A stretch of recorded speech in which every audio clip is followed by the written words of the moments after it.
Good evening, everybody. Welcome to my Christmas special. Thank you, everybody, for coming out for this slightly earlier start. And the idea is that we can run that a little bit longer. Hope you like the Santa hat. Yes, this belongs to my son, Sam.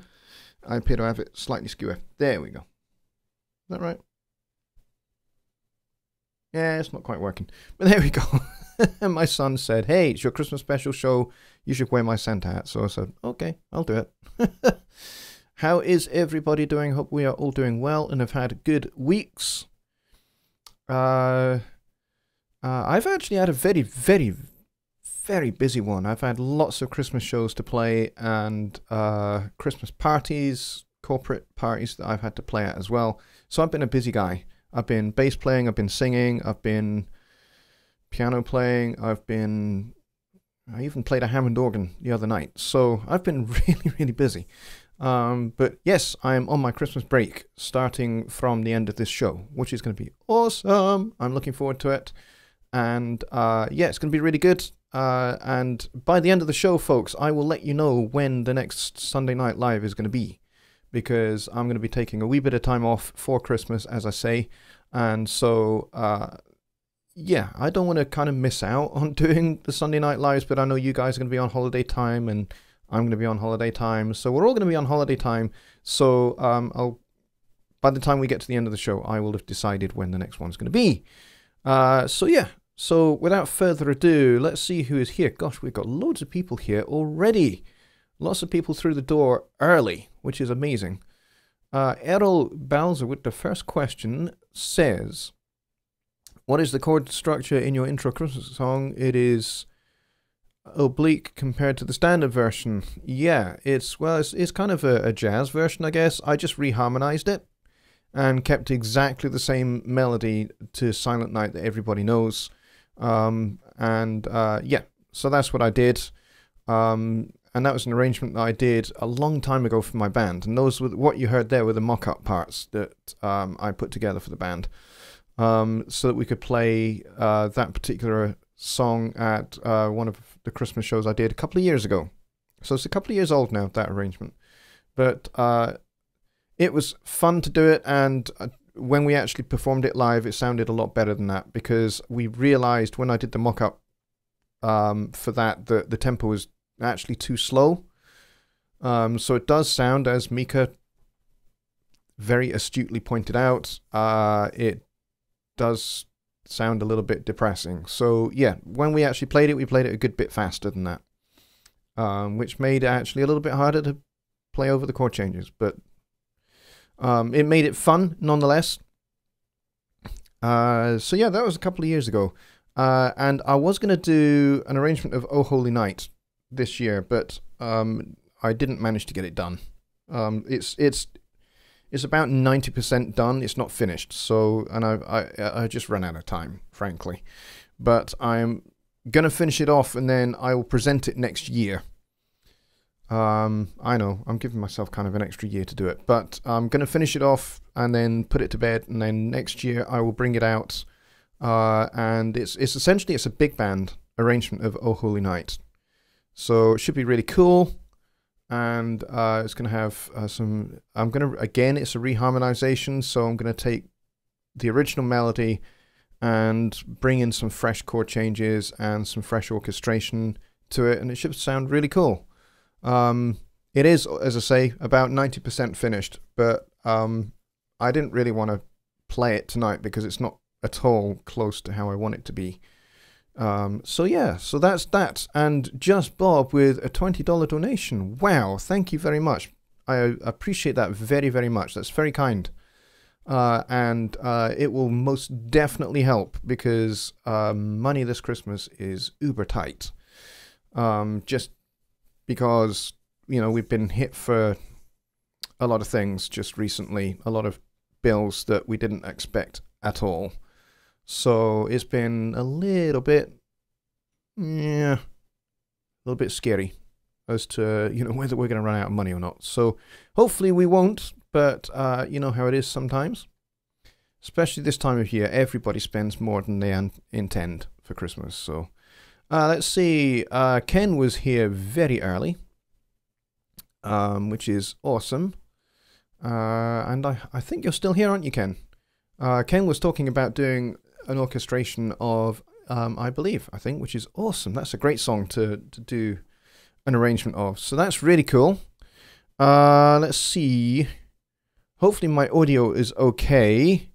I'm looking at my metering, and it does look like it's a little bit quiet. So I don't know how it's translating through OBS, whether it's quiet or loud, or if there's a lot of hiss. Hopefully there isn't. I hate it when that happens, if there's loads of hiss. So yeah, let's see, who have we got? Lollipop Guild is here. Kyle Jedruziak is here. All the familiar faces are here. Bobby Booth is here, which is awesome. And Kyle's talking about doing a piece of music. Ken is talking about doing Believe from Polar Express. Great song, great movie, my kids love it. And Kyle's talking about working on this guitar thing where he's got 115 tracks and it's 17 minutes long. Awesome. That sounds like a big band piece I did a long time ago, which is kind of like a sort of Miles Davis-y kind of... it was kind of like heavy metal jazz for big band, basically. And it was like 21 minutes long, including all the solos and everything. And to keep it interesting, during the solos, I had different backing parts for everybody else in the big band for each soloist. So it kept it interesting. But it did mean that it was like 10 pages long for everybody to play. But it was fun. Let's see.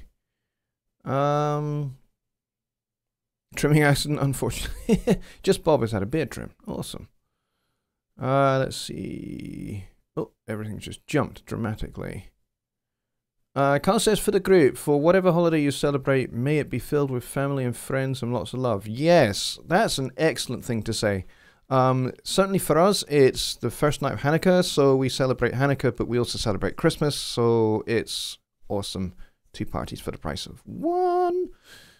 And you can't get better than that. Mike Neighbor is here as well, which is awesome. Michael Johnson is here. Mika says, wait until the US insurance companies come to smash grab the NHS. You'll be broke as Americans. Yeah, well, hopefully that won't be happening. But, you know, since the Tories got re-elected and they now have a pretty solid majority, it's possible it might happen. But we're going to fight it every step of the way. Trust me. The NHS saved my life twice. So I owe them big time. And I will cash it in for sure. Errol says, thanks for that reciprocal thoughts. Yep, absolutely. Just Bob says, I found an XLR to 1/4-inch conversion for my mic. Gonna give it a try. Awesome. Okay, cool.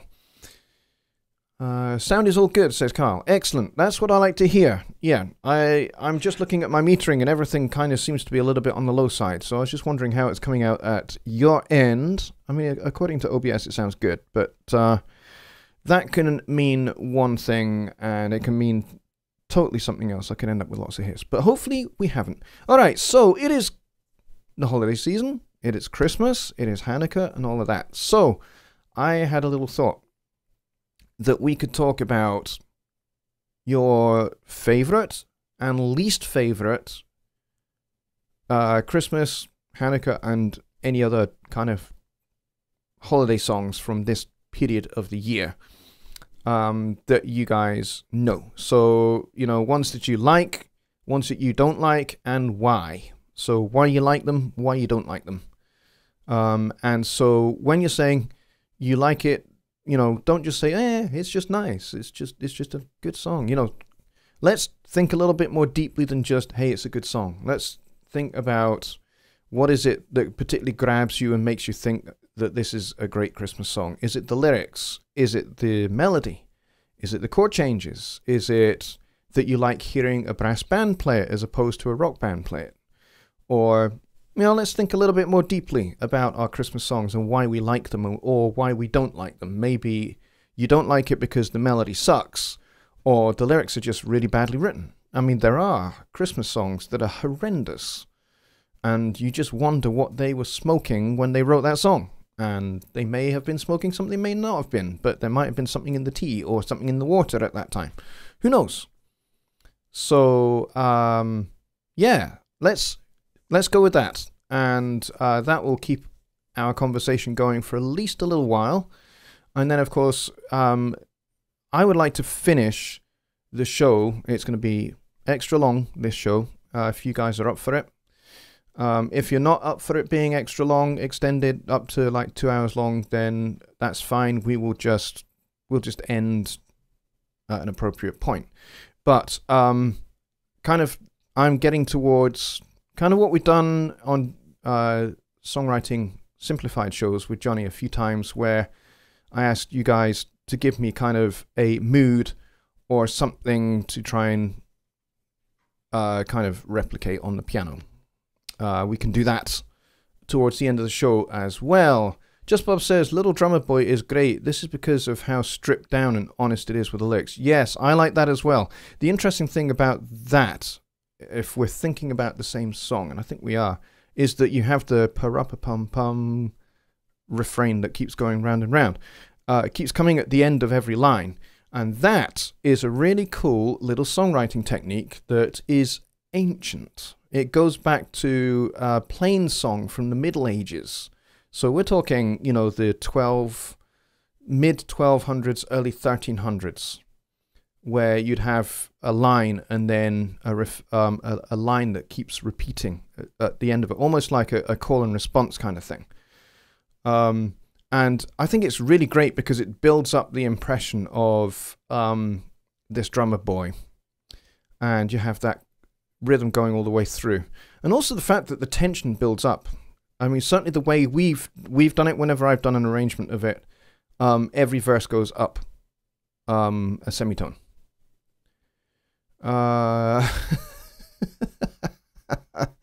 Sorry, gotta laugh at Mika and his somewhat warped sense of humor. He says, better to end at an inappropriate time. That way people remember the standout show. Well, if that's the way you feel, that's fine. Doesn't bother me. Good night, everybody.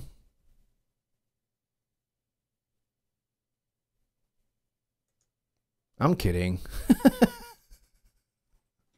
But there we go. Yes.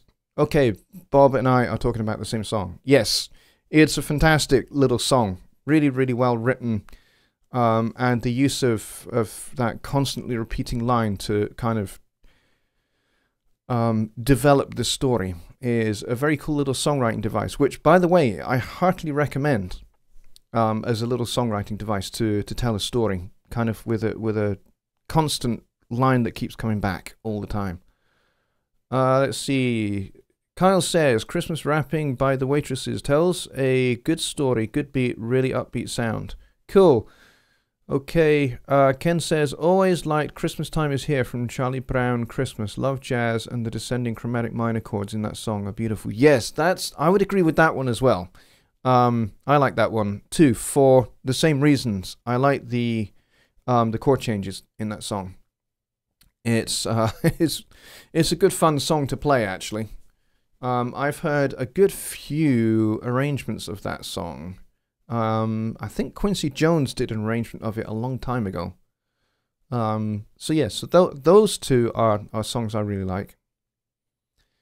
Just Bob says it seems to borrow from a dirge feel as well. Yeah, it kind of does. Drummer Boy does.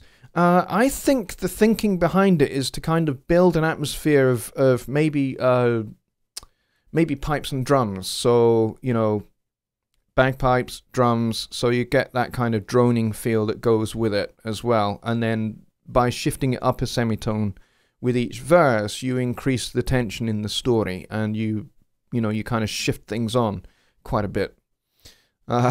Mika's laughing at my joke. Yes. I just had to do it. I probably should have just done the outro theme as well, but I didn't have my finger quite fast enough on the mouse to do that, because I don't have everything triggered. I wish I had.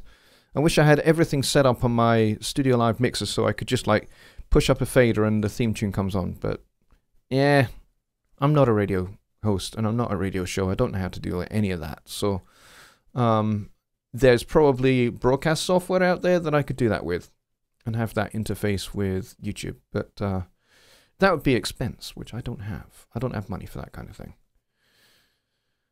Some good suggestions there. I like those. And we are kind of hanging out around about 21 people at the moment. We had a little peak at 24. It would be nice if we could just keep going with that. That would be cool. Just checking my stream health. Okay, we are good. Excellent. Alrighty. So, Just Bob says, hate feed the world. Let them know it's Christmas time. It's incredibly arrogant to assume all cultures celebrate Christmas, and they don't, and it gets played constantly. It's suicide-worthy music. You know what? I have to agree. I have to agree. It is definitely Western arrogance. I think they meant well. I think that's the thing with that song, is I think they meant well when they put it together. And obviously it was for a charitable cause. But I think you're right. They did kind of spoil it quite a bit by, you know, maybe some of the inappropriateness of the lyrics. You know, some of the lyrics are a little bit ill thought through. I think it's written not for a global audience. I think it was more written to a Western audience to try and direct our attention to other people and to get us to be thinking about, you know, that there are other people in the world that just don't have what we have. And we, you know, there is nobody in the West, even people that are suffering in poverty right now in Britain and America, who are sleeping rough. They are sleeping on the streets. They still have more than people that are living in slums in Mumbai or Karachi. You know, that's just true. Because the Western world just has more than the rest of the world put together. Not that I'm wanting to get political here, but I think maybe that's kind of what the original intent of the song. But I agree that it does come across as quite a lot arrogant, in its assuming that everybody else, including folks in Africa, still celebrate Christmas. Well, yeah, you're right. Not everybody does. You know, there are cultures in Africa that do, because they've had significant Christian influence, but not everybody does. And I agree with that. You know, some people actually find Christmas highly offensive. So I understand that. Mika says, one of my Christmas faves is the ending song of the movie Scrooged. Put a little love in your heart. Can we please put some Christ back in Christmas? Yes, I agree with that.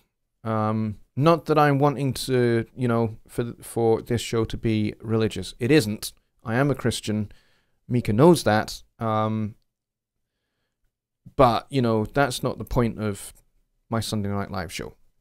But I agree with that song, Put a Little Love in Your Heart. It's a great song, and it's a song of repentance, and it's declaration. It preaches, pretty much. It says, hey, I've turned my life around. I've changed how I think. I've changed my heart. Now you go do the same. You go do the same, because you can, and you should, and it will do you good if you did, as well as everybody else. You know, so I think, yeah, good song. And good choice for ending the film with. Definitely. Let's see. Errol says, "Oh, du Fröhlich," an old German carol of Fröhlich. Fröhlich? Old German carol, generally accompanied by the joyous peal of the church bells. Really inspirational. I have to admit, I don't know that one. I am not that familiar with German carols. There are a couple that I know, but I don't know very many traditional German carols. I do know that a lot of German carols are Bavarian or East Prussian in origin, and a lot of them date back to, you know, the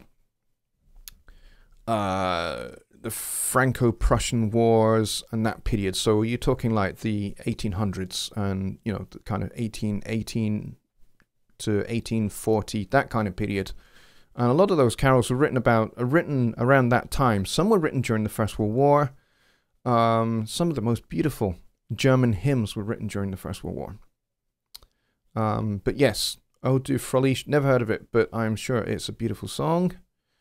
And Just Bob is agreeing it's a beautiful film. Yes, Scrooged is a great film. I really enjoyed it.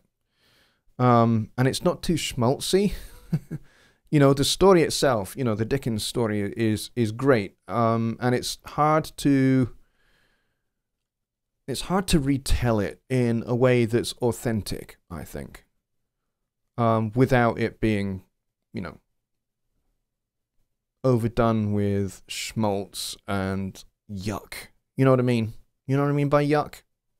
You know, where it's just over emotional. And I think they don't, I think they're careful. I don't think they do that.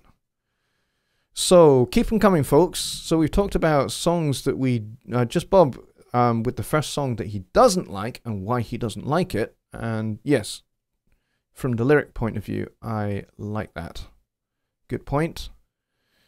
Mike says, I'm just about done with Christmas music for the year since our little light rock radio station started playing it before Halloween. Oh, dear God. You know what? You make a really good point. You make a really good point. I'm convinced that every year Christmas starts earlier and earlier and earlier.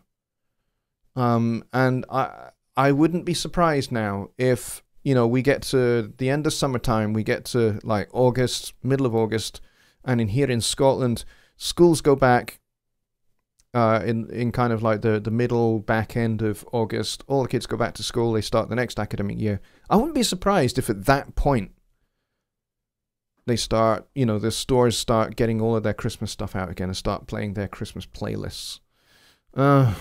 It's a matter of time before they push it back that far. You know, if they're pushing it back as far as they are at the moment, which is like October. I mean, my birthday's in October, and, you know, I celebrate my birthday, we go out to a restaurant, or like we go to somewhere like Pizza Express or somewhere like that, and or an Italian. There's a couple of really, really nice Italian restaurants here in Edinburgh, and they're playing their Christmas music already, you know, and that's in October. That's ridiculous. Ross is here, Ross Crossford. Hey Ross, good to see you. He says, sorry I came in late. A couple of my faves are White Wine in the Sun by Tim Minchin. Yes, good one. And Christmas Card from a Hooker in Minneapolis by Tom Waits. All right, those are two good, really, two. I got my wrongs in the word order then. No, I got my words in the wrong order.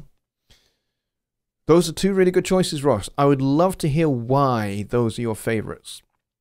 What is it about those songs that really grab you? I mean, Tim Minchin's very funny. He's got a great sense of humor and gets them in his humor into his songs. So I'd love to find out, you know, what it is about those two songs that really grab you. Ken says, anyone have the Star Wars album Christmas in the Stars? Song called What Do You Get a Wookiee for Christmas When He Already Owns a Comb? I've heard of such a thing.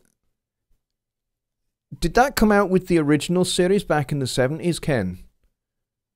Or was that later for the prequels, you know, the episode 1, 2, 3? I don't remember.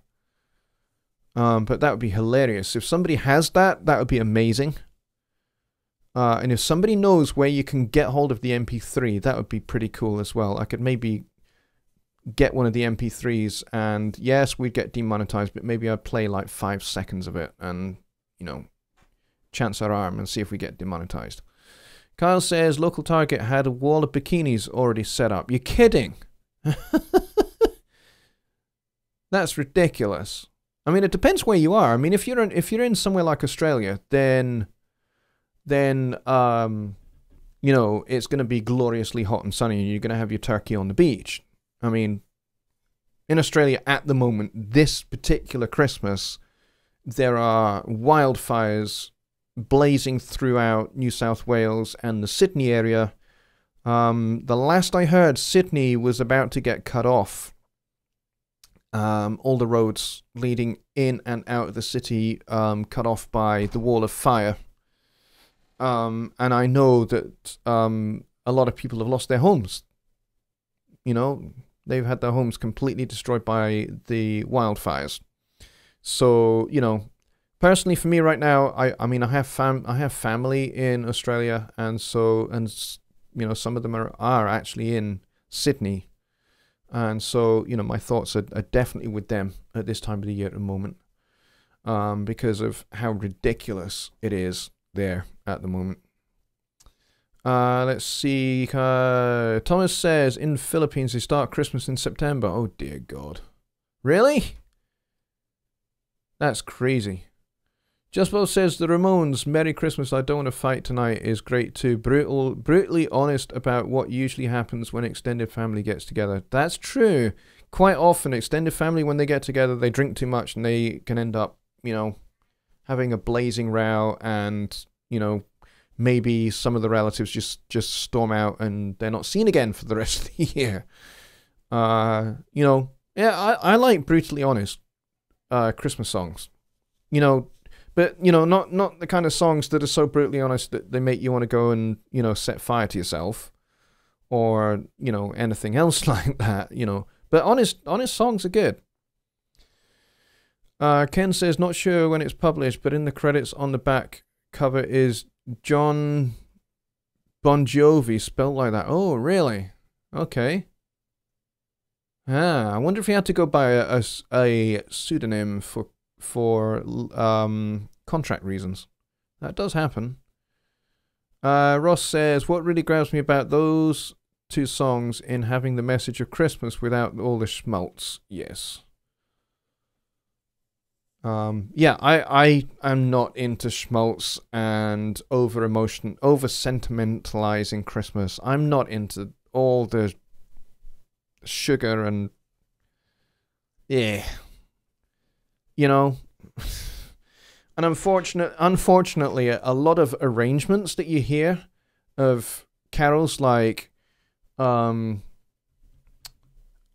me think of ones which I've heard that are really bad.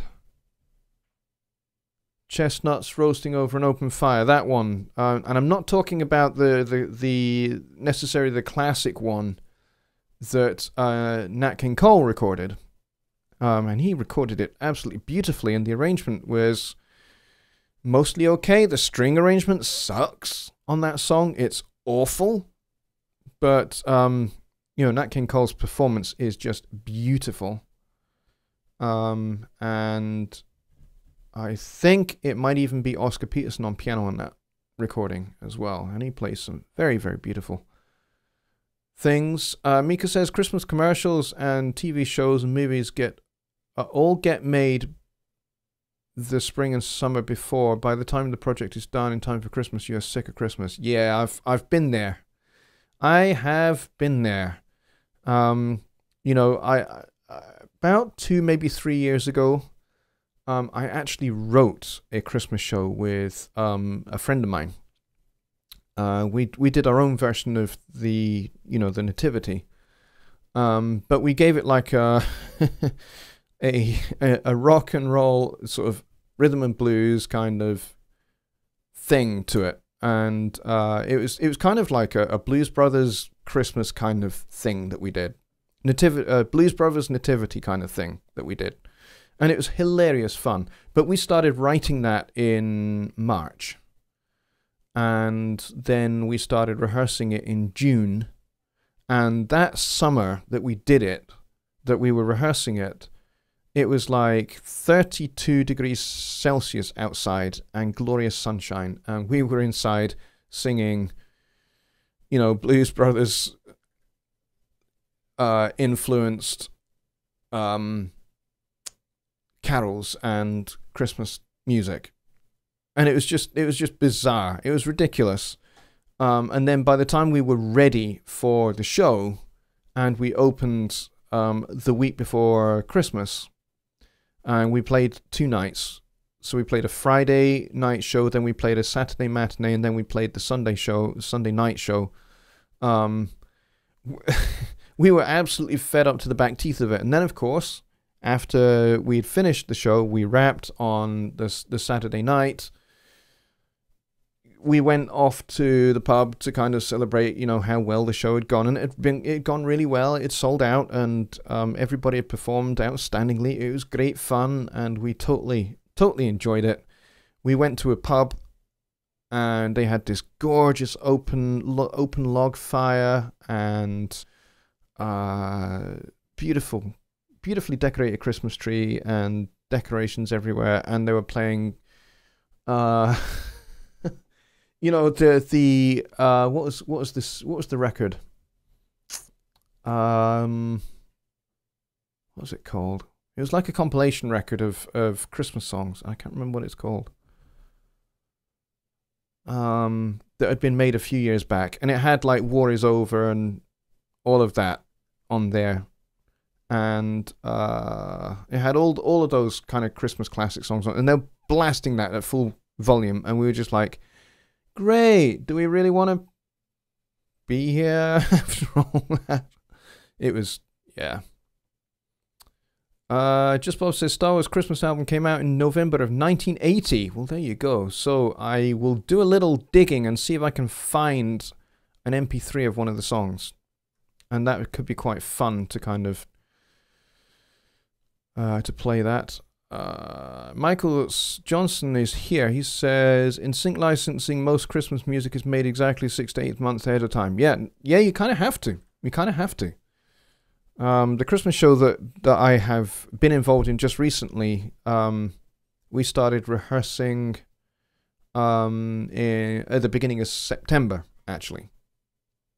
So it wasn't too bad, but it was, you know, it's still kind of like, you know, by the time we finished, which was last Sunday, by the time we'd finished, you know, fed up of a lot of those songs now.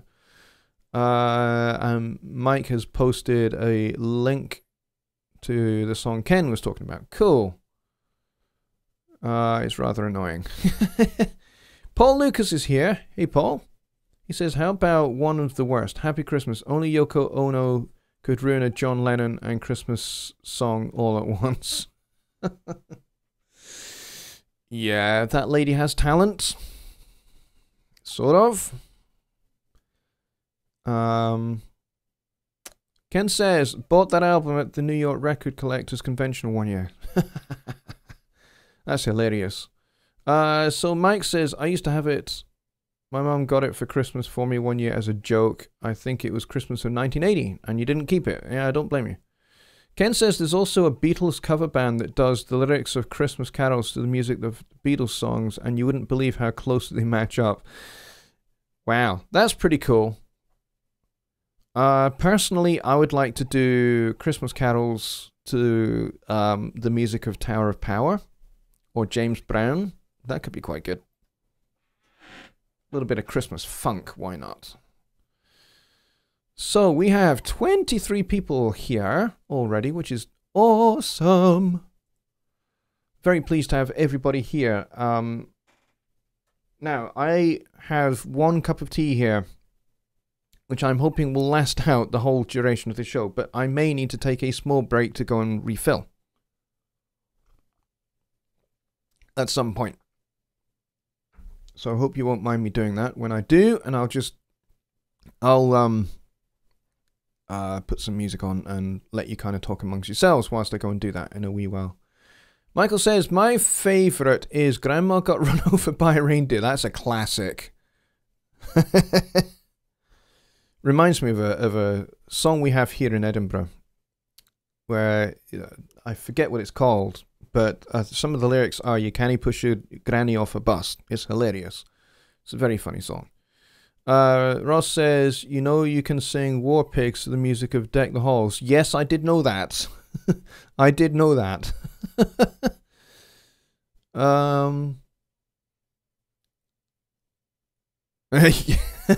Yes.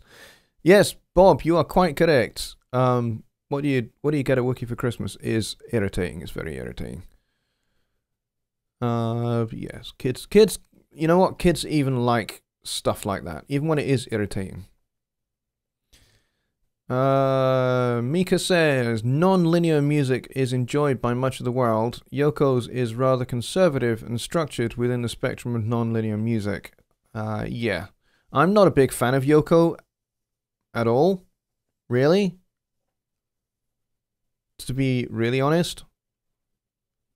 But yeah. Ken says the best one is Away in a Manger. The little Lord Jesus sleep in the... Hey! You gotta hide your love away. Yeah. Away in a Manger. I've played that song so many different ways over the years. Yeah, we did play a heavy metal version of it as well.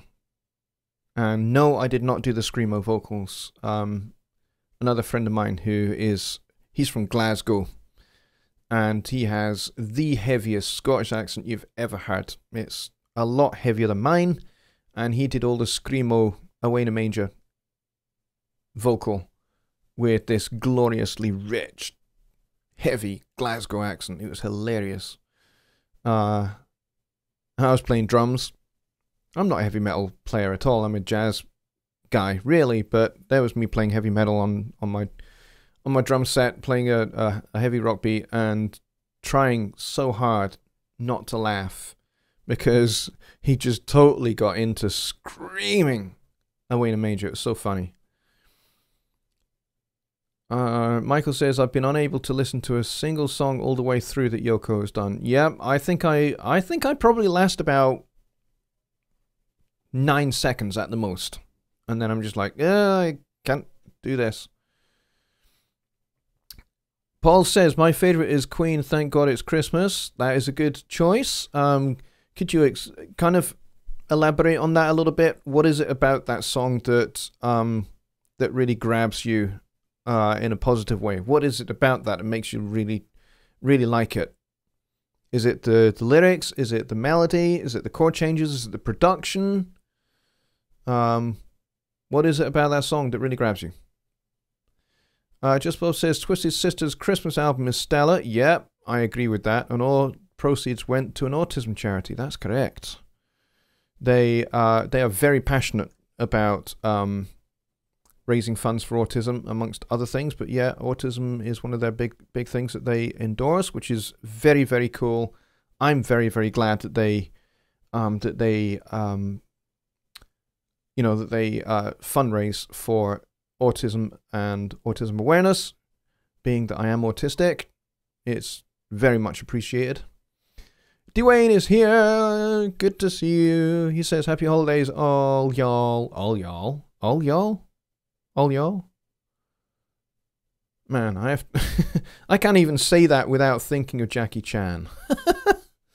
Mika says, it's okay to not like certain styles and or performers. It's what defines us in our taste. But in my opinion, it's good to expose oneself to a wide spectrum of sonic sculpting just for pedagogical reasons. I agree, absolutely. And, you know, as an educator, I do that all the time. You know, my record collection, my CD collection is, you know, I have music from all over the world within it because I need to know about music from all over the world. I need to, you know, I need to study all kinds of musics and all kinds of cultural influences upon music, and, you know, look at how, you know, I need to study, you know, how different cultures have different tonalities, and, you know, they have different temperament systems that we don't have. You know, like in Indian music, there's a lot of microtones in their scales. The scales have a lot more notes in them than we in the West. So, you know, I like learning and studying those kind of things so that, you know, I have a much broader knowledge academically when it comes to music. You know, I may not listen to that kind of stuff for pleasure, but certainly I'd listen to it for study, for sure. Let's see. Lollipop says, I tend to enjoy the older Christmas songs, the orchestral pieces and songs that paint a scene of some Norman Rockwell image. I saw Three Ships. Drawing blanks on the titles. I Saw Three Ships is a good little song. It's maybe not the most Christmassy of lyrics, other than it does mention Christmas by name in its lyrics, but really its link to Christmas is otherwise really rather tenuous. But it's an interesting little melody, in that it's very, very European. And I would say it's probably a German melody originally, I would not be surprised if that's the origin of it. And it's very definitely modal, for sure. So I wouldn't be surprised if the melody probably has its origins in, you know, maybe East Prussian plain song, for example, from maybe the mid 13th century. Wouldn't be surprised if that's where that melody comes from. I have done a big band arrangement of that where we did do it kind of Miles Davis modal kind of style. Worked out really well. And we just kept on shifting it up a semitone, which is great fun. Let's see. Paul says, I think for me, Queen focused on the emotions instead of some sort rhyming jingle. Yeah, I would agree with that.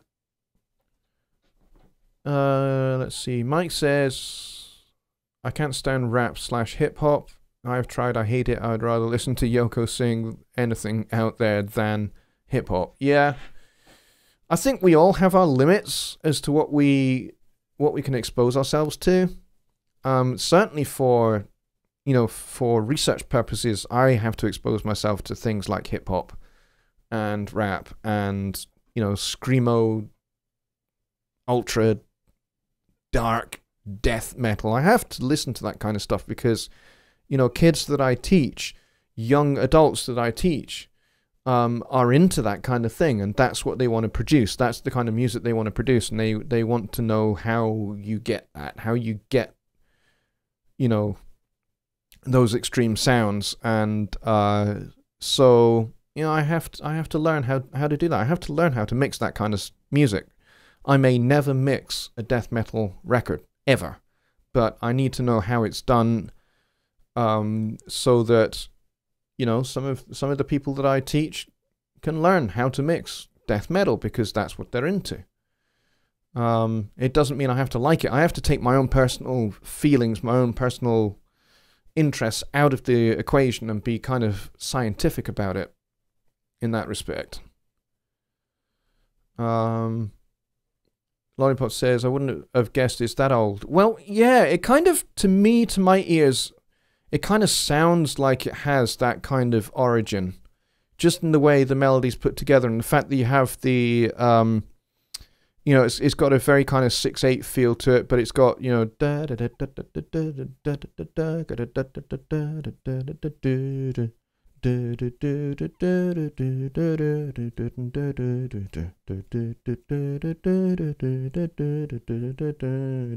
it's got that kind of 6/8 feel to it, but it really doesn't go very high. The apex is quite low, and the apex of the melody, which is the apex being the highest point of the melody, and, you know, it works its way up, then it comes back down, and it works its way up, then it comes back down. You know, there's kind of, in that respect, there's not a lot of substance to it, and I rather suspect that I Saw Three Ships was probably written with the intent of being sung as a round, so it was designed to be contrapuntal, which means having counterpoint, which is where you'd have several melodies going on at once. So singing around is probably the easiest form of counterpoint to get into. But you can really go very, very deep into counterpoint and end up into toccata and fugue, or theme and variations and fugue, which, you know, you'd be well into Baroque music at that point. So, you know, Bach was the counterpoint genius, basically. But he was probably also the first rock musician. Certainly, I would say he was the first composer, the first musician to really experiment with extending harmony beyond the octave. So in that respect, he's probably about 400 years ahead of himself. Let's see what else we got. How old is Good King Wenceslas? That's a good question. Again, the story is probably Prussian or Austrian, I think. And I think that story is, again, Middle Ages, originally. And it definitely has that kind of, to me, it kind of has that sense of being like a madrigal, which would be from the, maybe just before the Elizabethan period. So you're talking late 1400s, early 1500s, maybe. Ken says, I actually went to the TV music channels today and tried listening to EDM and hip-hop today, just to give it a try. Not my cup of tea, but I can see how it could help me become more well-rounded. Yeah, I'd agree with that. Michael says, would you say What Child Is This or Greensleeves is 6'8"? Greensleeves is definitely 6'8". And Greensleeves, it is believed, although there's a lot of conjecture about this and a lot of debate, but it is believed that Greensleeves was written by King Henry VIII. Who was a musician of quite considerable talent, and he was quite the songwriter.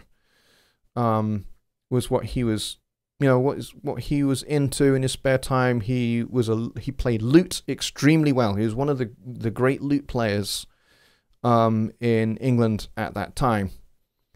But yeah, it is believed that Greensleeves was written by him, but as I say, some debate, some conjecture. Let's see, Daft Punk songs. I like Daft Punk, actually. I think they're really good, and I like their production values, actually. Let's see, it's a fuller, alright. But if you think about it, it's a waltz. It can certainly be felt as a waltz, but it is 6'8", I believe. Judas Priest just put that song out in a Christmas CD. Wow. Let's see. Paul says, I had a friend that used to go to Mexico to do recording mariachi bands. He didn't enjoy the music much, but he liked Mexico and the tequila. Well, if you're going to get tequila out of it, absolutely. Let's see. Henry VIII. One of the first songs I learned to play on guitar. Yep, Henry VIII, the King of England.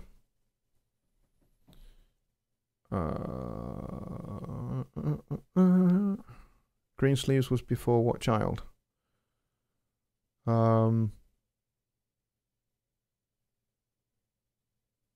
Just Bob says, metal band Rob Halford is lead singer. The melody goes back to 13th century tune called Tempus Adist Floridum. Cool, awesome. The one guy from Daft Punk is teaching courses online for EDM. Awesome. I had heard that, actually. Daft Punk soundtrack for the Tron Legacy film was phenomenal. It's in my music rotation. Yeah, I have to say, I think Daft Punk are probably my guilty pleasure, so to speak. But whilst we're talking, just so we can kind of find out for certain, let's see, let's just ask Google who wrote I can't type today, that's too many R's. Who wrote Greensleeves?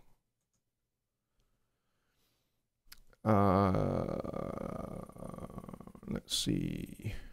There's persistent belief that Greensleeves was composed by Henry VIII for his lover and future queen consort Anne Boleyn. Boleyn allegedly rejected King Henry's attempts to seduce her, and this rejection may be referred to in the song When the Writer's Love Cast Me Off Discourteously. But, as I say, there is some debate, as there is possibly significant lack of evidence to support it. But yes, that would have been, I mean, he was around 1491 to 1547. So who knows? But yes, it's certainly, even if it was not written by King Henry, it certainly was composed in that time period. So it's definitely a Tudor piece of music. and written during that period of that period of time, and the music period has just escaped my memory. I should know, but I can't remember off the top of my head. Medieval. There you go. Medieval. Late medieval. Ross Crawford says, Michael Flanders did a great monologue around Greensleeves. The lyrics of Greensleeves are really nice. It's not really a Christmas song, but it is a good song. It's interesting. There's, interesting story to do with it. So we still have 23 people here.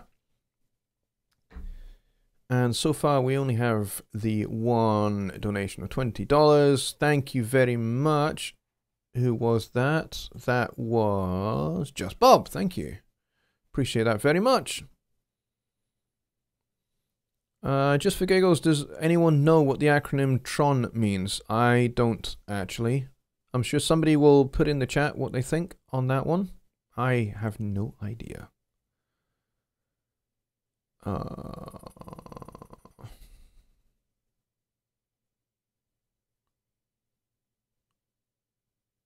Yes, I've seen that.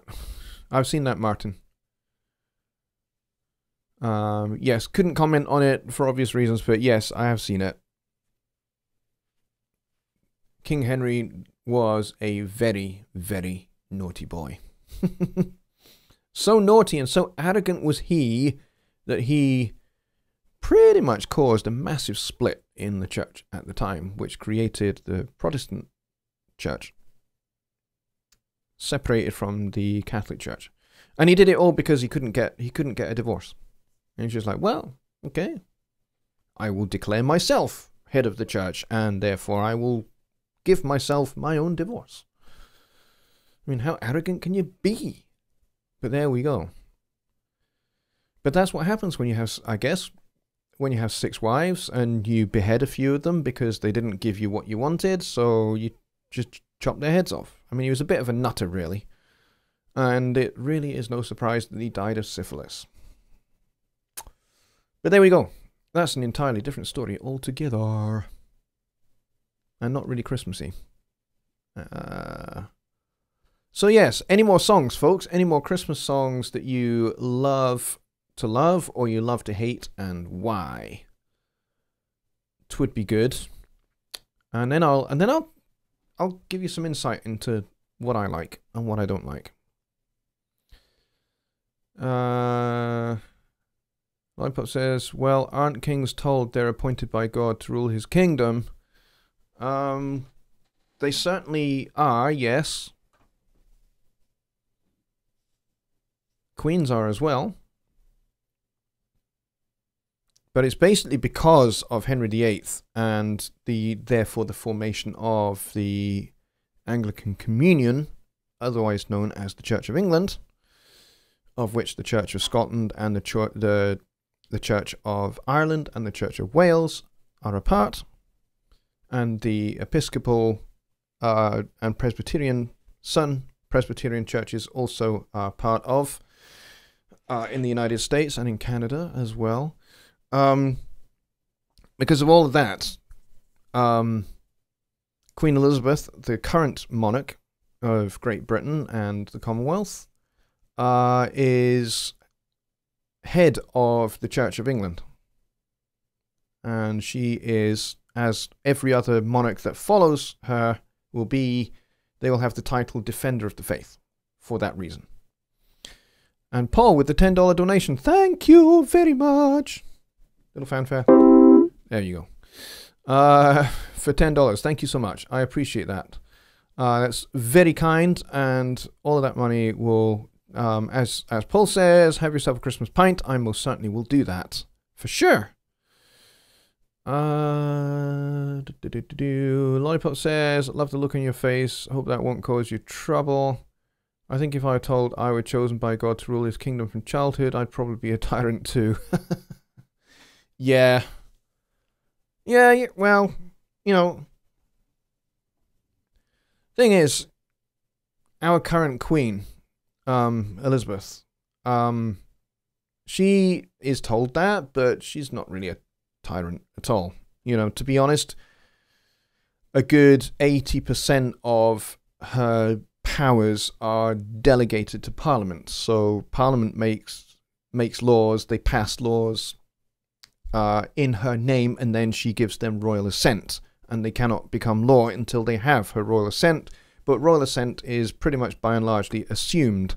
So once a law has passed through Parliament and has been voted on and agreed by both the House of Commons and the House of Lords, it then goes to Her Majesty the Queen, and pretty much royal assent is pretty much assumed, but she still has to sign it herself with her own hand into law.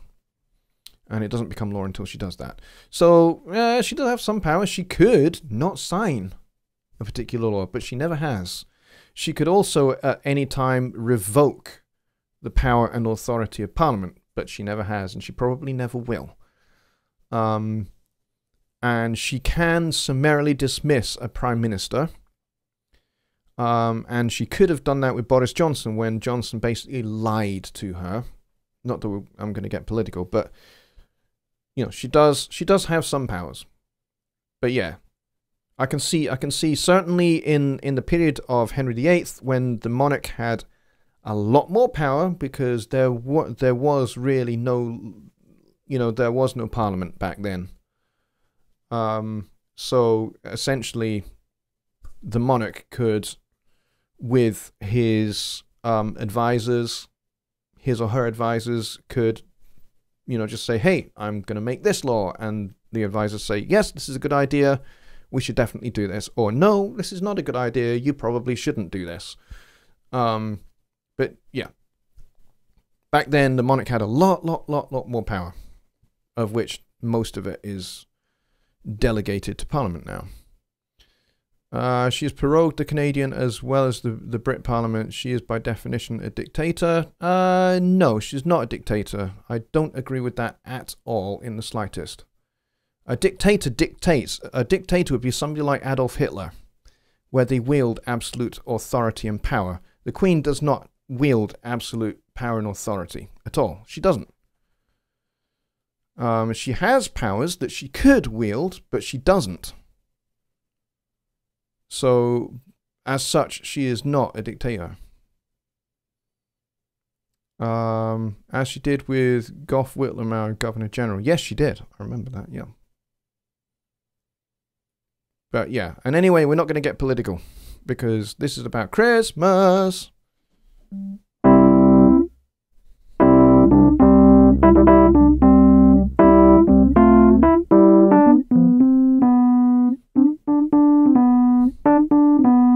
I'm not going to play the rest of that. I'll get into trouble.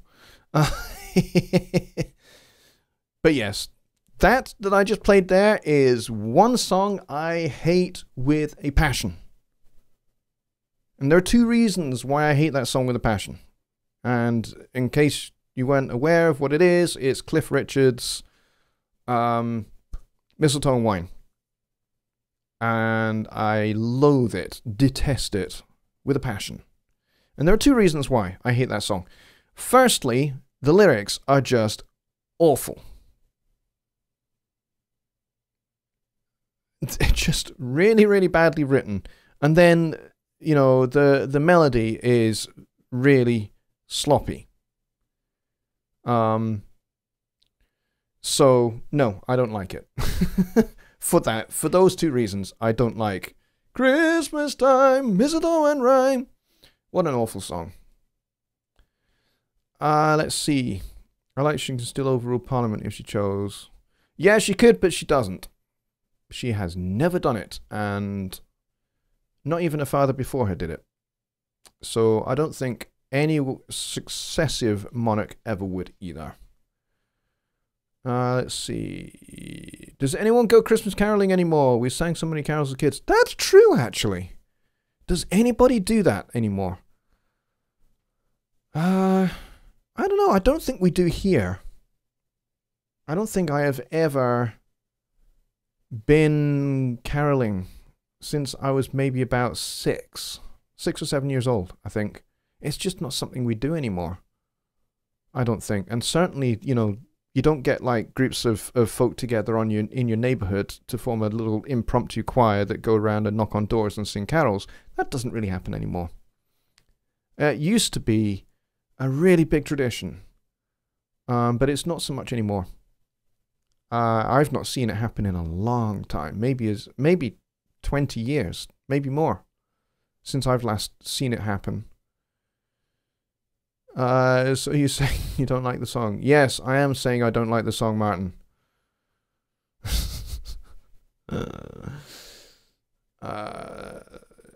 And I'm sure somebody is right now looking up on Google to see if Krista Berg has a Christmas song out there.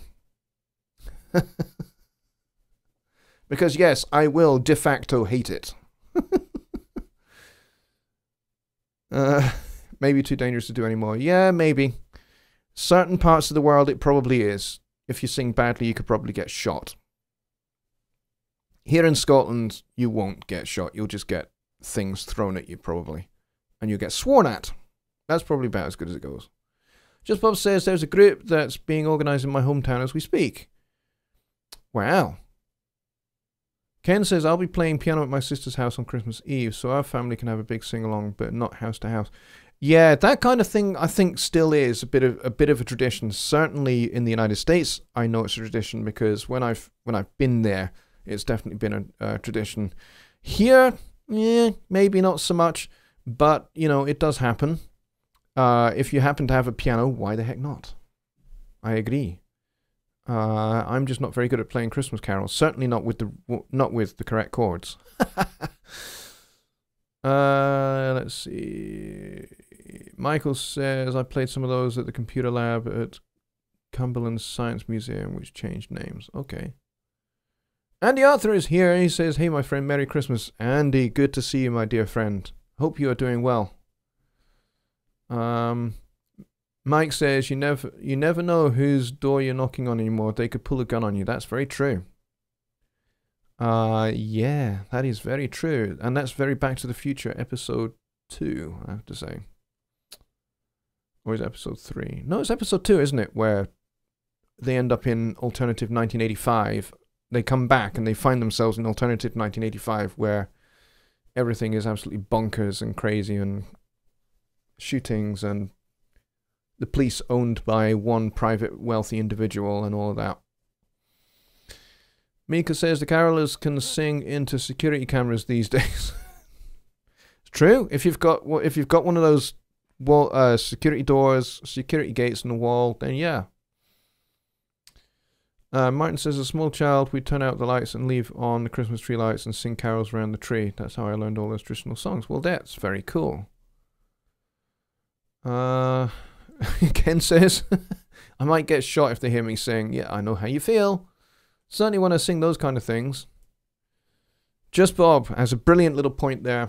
I think teenagers might group text their carols. Or why group text when you can do it on WhatsApp?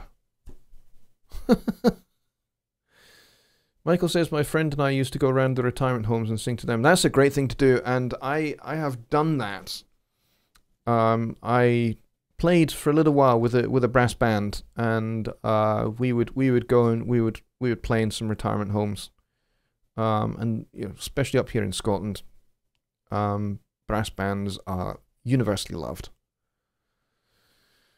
Let's see. Lollipop says we had to go upstairs with cousins and sing carols until Santa came to pass out gifts. One year he had a little too much to drink and got stuck in a snowdrift. We sang for hours. That's hilarious. Mika says Ringtown Christmas Carol videos will be a hit. Well, there you go, Mika. That's your next project for next Christmas, isn't it?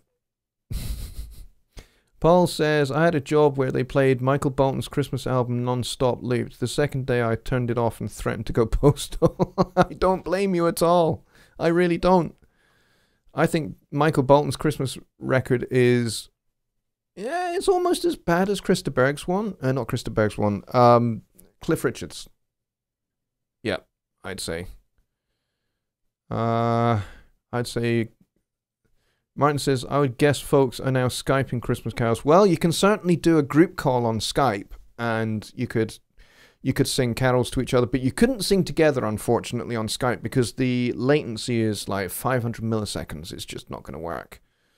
Jonny and I have tried it where I tried to play something on the Nord here whilst he was playing something on guitar, and it was, the latency is just too big. Just couldn't do it. 500 milliseconds is just too much.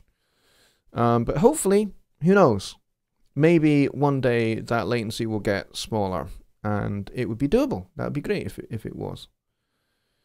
So, yes, absolutely. Michael Bolton's record is awful. I'll tell you another artist of mine who I actually quite like. And that'd be Michael Bublé. I think he's got a really, really good voice. And he did a Christmas album with a big band. The arrangements were quite nice. They were quite good. But again, I think in the case of that record, I think it was just the wrong songs, the wrong song choice. But yeah, that was an okay record. It wasn't great, but it was okay. Ken says, I'm writing a new Christmas song called I Caught Santa Claus on Our Google Security Camera. Yeah, that's a good one. Ken, we could work on that together, buddy. Andy says, we've been listening to the Elvis Christmas album, probably the best Christmas album I've heard. I would agree with that, but I'd love to hear what it is about Elvis's Christmas record that you really like. That would be very cool. Is it the arrangements? Is it his... I mean, obviously his vocal performances are really, really great. They're outstanding. But is it the arrangements that really grab your attention? What is it that really gets you in the Christmas mood listening to that one?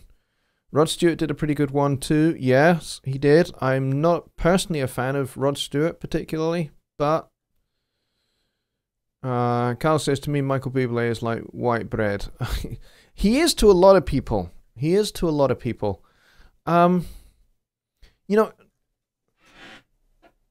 record company for a while tried to make him into the new Frank Sinatra. And that was never going to go well. Because he doesn't phrase like Sinatra. Sinatra is one of the best phrases in the business. He could really stretch out a phrase and then, like an elastic band, and snap it back.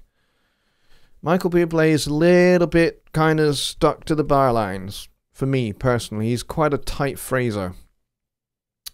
He's quite tied in to the bar line. He doesn't let things go over like Frank would. Frank would really stretch a phrase over the bar line and wait for the music to catch up with him. But he was never out of time. It just swung like crazy. Michael Bublé doesn't swing terribly much, in my opinion. I like his voice, though. I think he's got a pleasant voice. My neighbor says, I've been in the studio all day. I really need a new desk chair. Any recommendations? Well, I got mine from IKEA for about... How much was it? About 45 pounds, which would be about $60-ish. And it's lasted me a good 6 years. It's good. I like it. It's comfortable. It's starting to wear away a little bit at the edges now, but it's still a good chair. Mika says another one of my faves is the album Christmas with the Rat Pack with Sammy Davis, Dean Martin, Frank Sinatra, and all that. Yes, that is a great record. That is a great record. Not only are the vocal performances absolutely nailed on and outstanding, the arrangements are really, really good. Yeah, the arrangements are absolutely outstanding. And the performances of everybody is spectacular. So I would rate that right up there in my Christmas top 5, probably. Let's see. Andy says mainly the voice on Elvis, but the arrangements are pretty good. Yeah, I would agree with that. Did he not do a really good version of Lonely This Christmas? Was that Elvis? I think so. Martin says, U2's cover of Greg Lake's I Believe in Father Christmas is also a gem. Yeah, I agree. It is a good record. I'm not necessarily a massive fan of U2. U2. Call Me a Cook says, Lollipop Girl, but I like physio balls for active work. Say if you stand up and sit down frequently, they move easily across the carpeting, unlike a chair on casters. And yeah, it's not a bad option. And probably better for your back as well. Michael says, why isn't Depeche Mode's Personal Jesus a Christmas song? That's a great question. Why isn't Depeche Mode's Personal Jesus a Christmas song? It's a good question. In as much as it mentions Jesus, I'm not entirely sure that it really talks about his birth terribly much. Maybe that's why. Ken says, when I replace mine, I think I'm going with the movable arms so that when playing guitar or bass, they don't get in the way. Yeah, that's another good option. What I tend to do is I tend to just sit on the edge of my chair because there's a good amount of overhang. So when I'm playing my guitar or my bass, the arms don't really get in the way. Or I'll stand up to play, you know, with my straps. Yeah, Mike, I don't like those big exercise balls either. They take some getting used to. And you'll certainly find that your thighs and your calves will be a little bit sore afterwards, but after a while you get used to it, and you know it does actually strengthen those muscles. And it's probably better for your back. Now at the moment I'm not really sitting back in my chair. I'm leaning forward a bit so that I can get up into the mic. I could, I suppose, move the mic back a little bit, like that. I could do that. And sit a little bit further back in the chair. That's probably better. But then I'm reaching quite far forward to get at my mixer and things.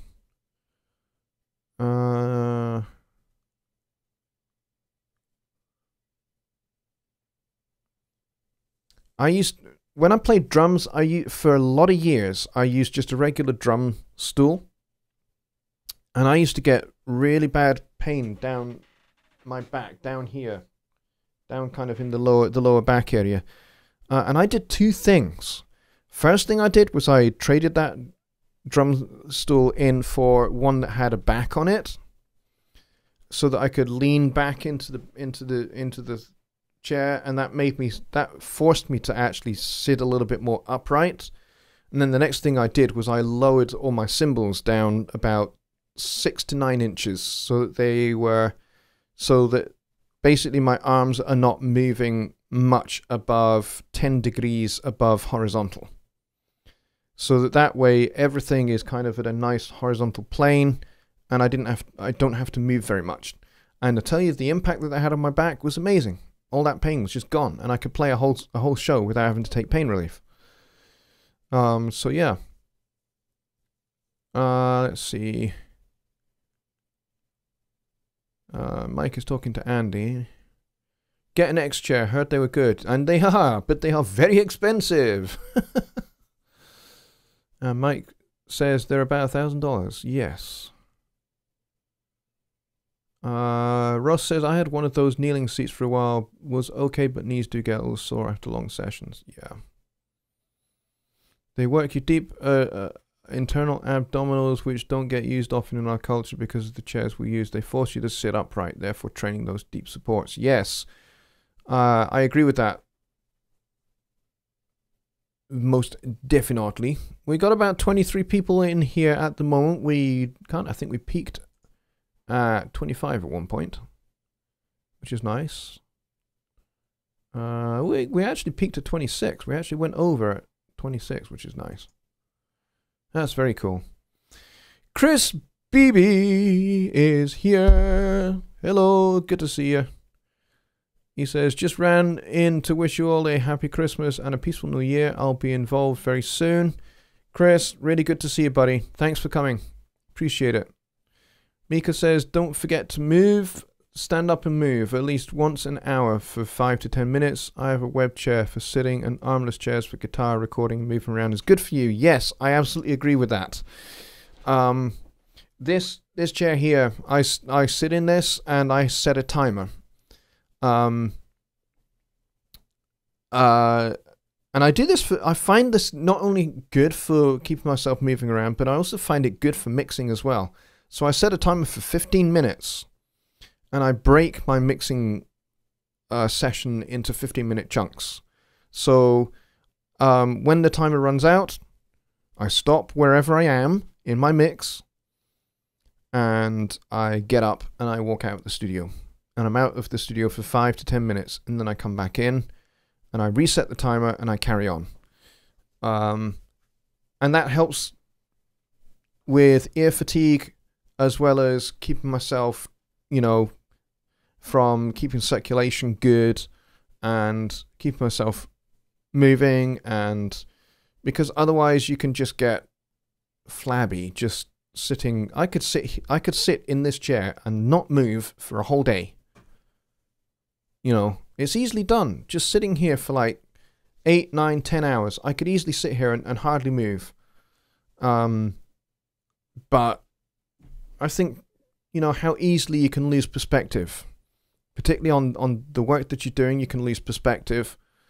But, you know, you can also do yourself an injury as well, I think.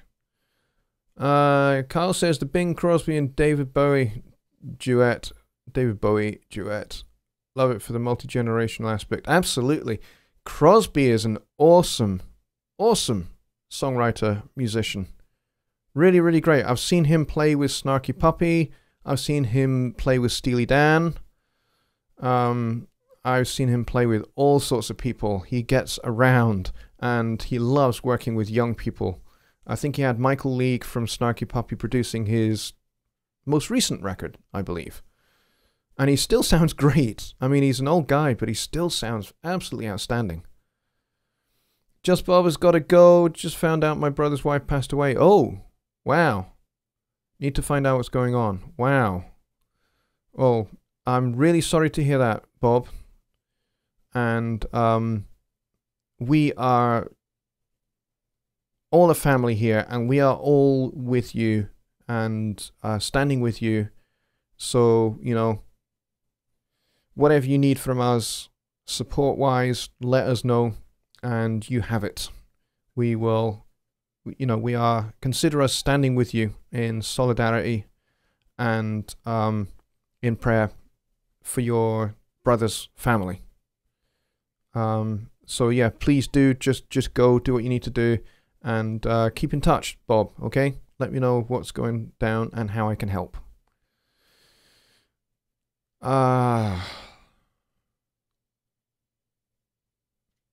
Wow, what a horrendous time of the year for that to happen.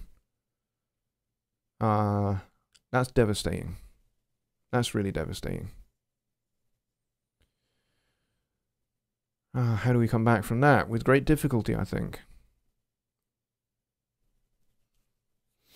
Mike says, I never realized how expensive desk chairs are. The one I have is nice, but it was free and needs to go. Yeah. Well, yeah. They can be really expensive, but if you look hard and look well, you can pick something up that is actually really good, that doesn't cost a lot. Martin says, getting up and walking around frequently is for me a necessity now for circulatory reasons. Yeah, absolutely. And everybody is responding to Bob and the news that he has just broken to us. Absolutely. Bob, we are absolutely with you. So please do, Bob, please send me an email and let me know how I can be of help at all. I'd really like to be able to reach out to you and to your family. James Gio is here, which is awesome. Hey James, good to see you. Chris says, way too preoccupied with family issues. Yeah. It's that time of year, unfortunately, where, you know, a lot of things can go down. A lot of different things can go down in our families. So, let's see.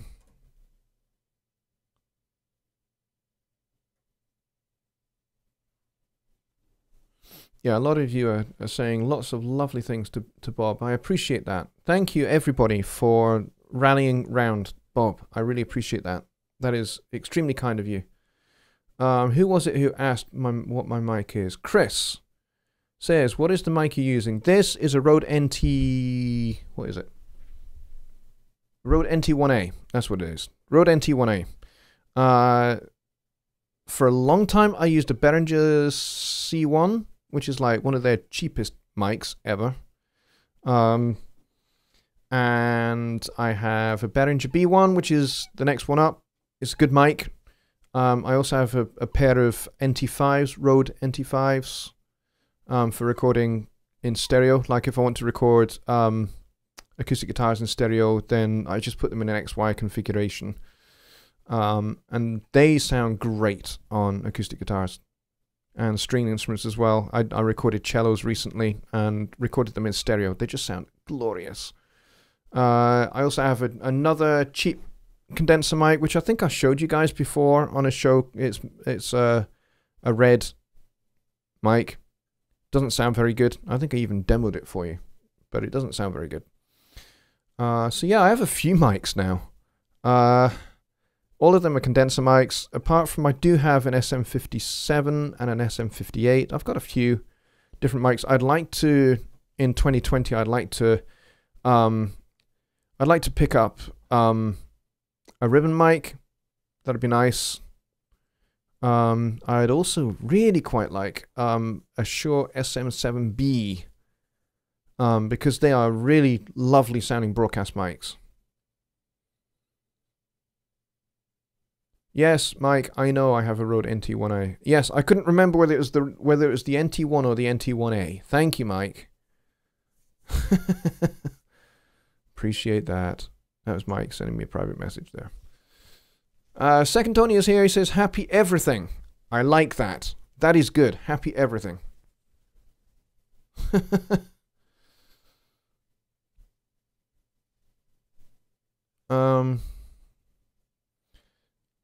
Let's see.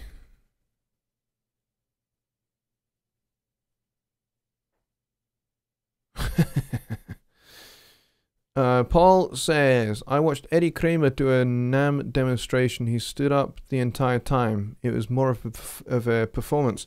Yeah, I've seen oh,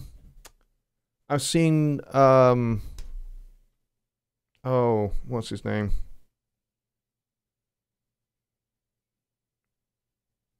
Greg Wells. I've seen him do something similar where he was at the console. It was for the SSL booth, I think, and they did a live stream from the SSL booth, and he stood up the entire time as well. Didn't sit down once. Ross says the NT1 is black. Of course it is. Should know that, shouldn't I? James Geo is here. He says, I do appreciate your suggestion. I'd go find one of the two that are gathering dust somewhere in the house. Cool. Alrighty, so we are at 23 people, and it is 6:25 in the evening Central Time, 5:25 midnight here in Scotland, and it is 1:25 in the morning in Central Europe. So I hope everybody is doing well and enjoying the show so far. We're down to 22 people now. Anyone else got any other Christmas-related music stuff that they want to talk about? Otherwise, we can now spend maybe the next little while just doing a general Q&A on anything to do with music production. So stuff that you're working on, mixing techniques, songwriting, arranging. We can talk about all those things. I'd be very happy to do that just now for the remainder of the show.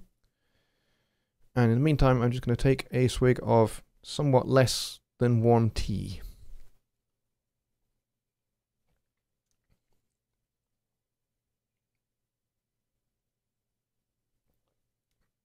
So get your questions in, folks. If you have questions, if you don't, we will end the show. It is up to you guys. Entirely up to you guys what we do now.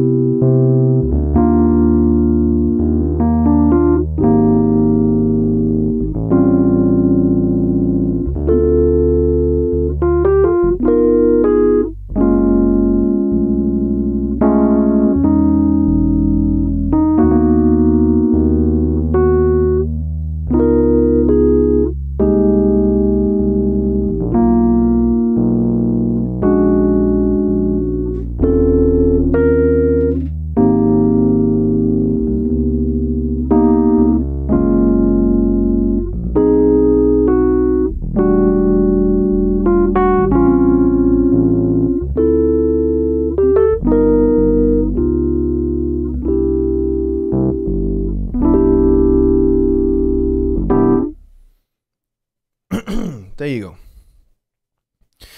Mike says, describe counterpoint.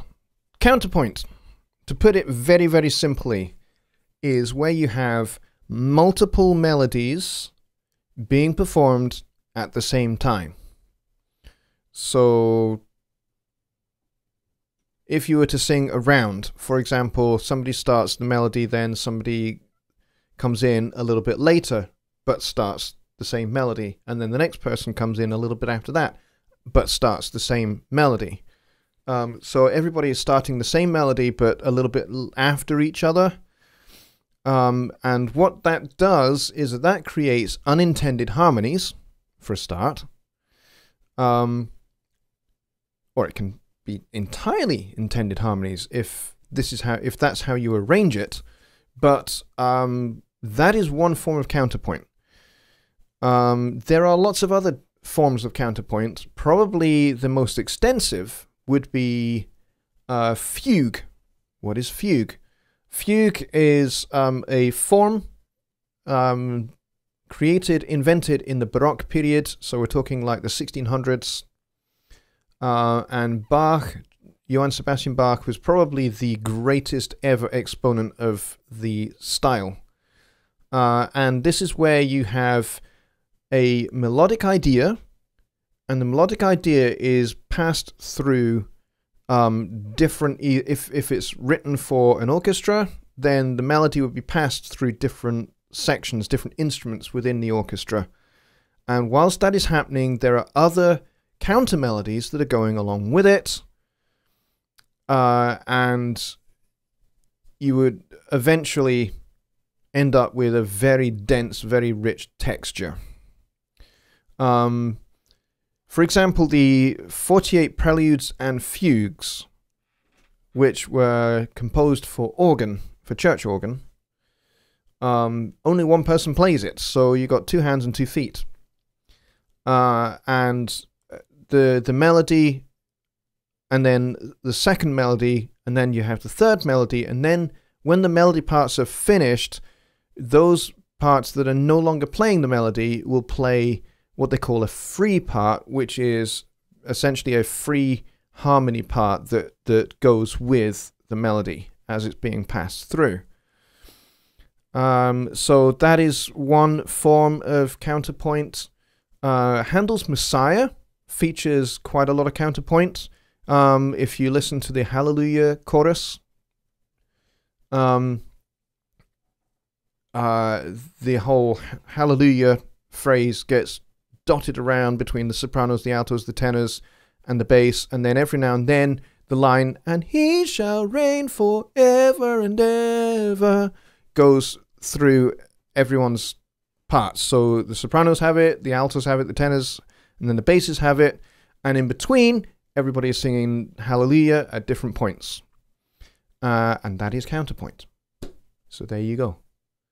That is counterpoint. Mika says, anyone having the count in metronome in Studio One 4.6 doing goofy things now and then? Nope, not here. It works absolutely fine for me.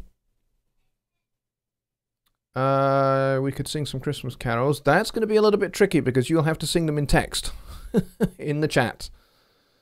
And we'd also get demonetized.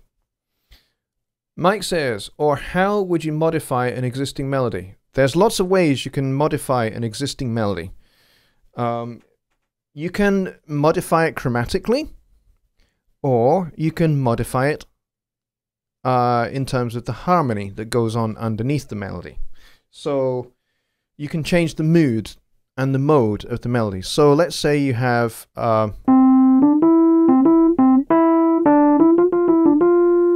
which is a little bit from Do a Deer from The Sound of Music. You can alter that existing melody by making it minor.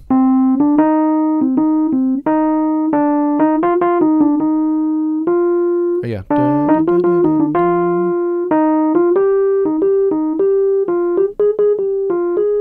And so on.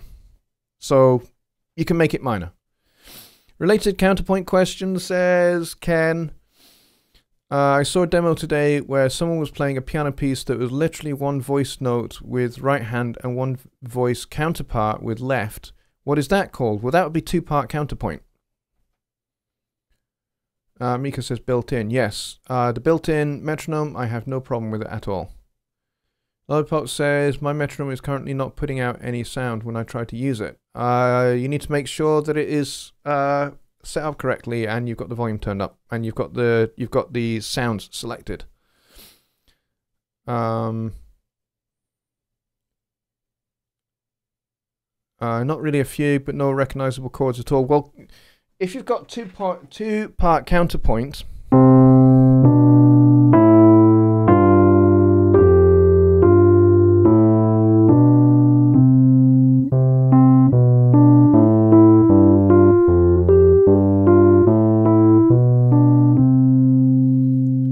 so there's two-part counterpoint, and harmony would be done by suggestion and your ears kind of fill in the gaps. So they have B and D. Well, that then suggests, if I put the G at the bottom, that suggests a G chord. So you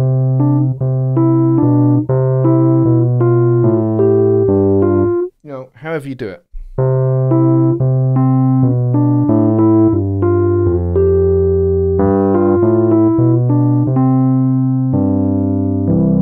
So your brain is very, very clever and fills in the gaps.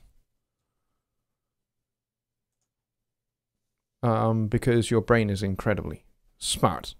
But yes, it would be counterpoint. It would just be two-part counterpoint.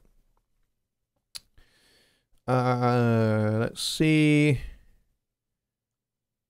But yes, it would not be a fugue. But it would certainly be two-part counterpoint. Lollipop says, love Handel's Messiah. Hope I spelled his name right. Yes, Handel. Yep. George Frederick Handel. German surname, but he's British. Lollipop says, I'm not up to date though. I'm one update behind. Okay. Mika says, I'm working on productions using 3.5, 4.5, and 4.6. Only 4.6's metronome is acting goofy now and then. A relaunch fixes it.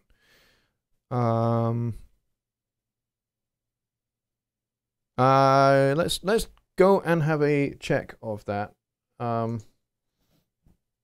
I certainly don't have it causing an issue, but we can certainly go and check that out. My metronome is on.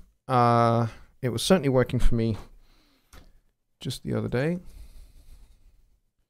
Let's just create a channel. There we go. So we've got some audio. There we go. Turn that off. We don't need that. Let's hit the record button.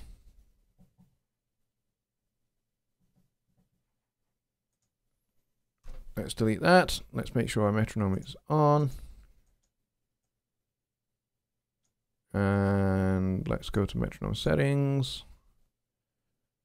Make sure that's all on. Pre-count. Pre-count 2 bars. I like a 2 bar. Click in pre-count only, which I don't want. There we go. All right, so I have it set up.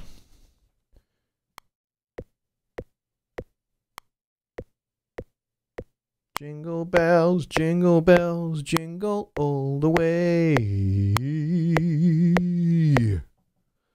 There we go. I think that worked for me. Jingle bells, jingle all the way. Yep, that worked for me. Why is that down to 1.6? There we go. That worked for me. The click seemed to work just perfectly normally there for me. So I don't know what issues you're having.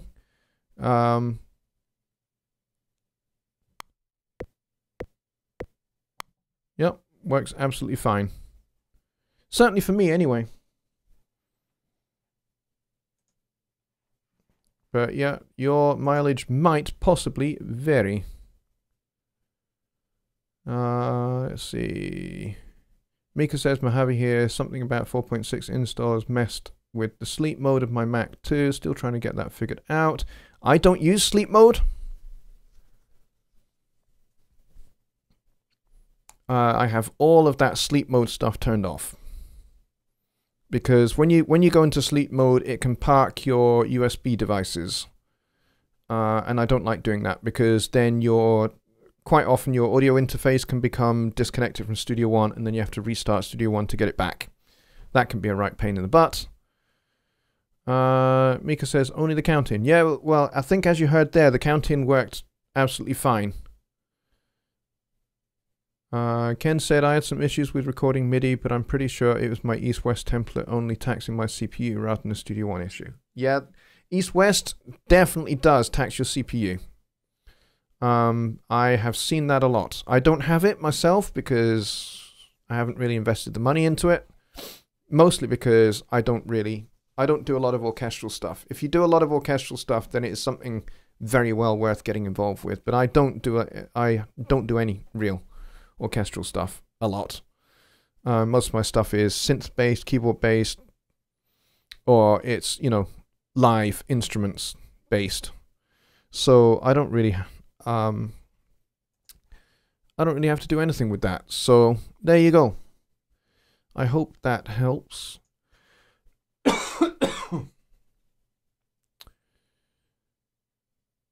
Ken says, didn't notice anything with the click. Yeah, I don't have any issues with the click either. So I don't know what's going on there. Could be a Mojave thing. Mojave is a reasonably elderly OS X now, I think.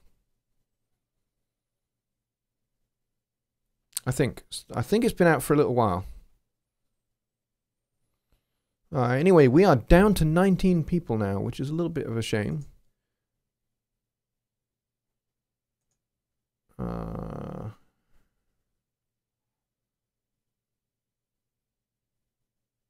19, 20 people. We peaked at 26, which is nice.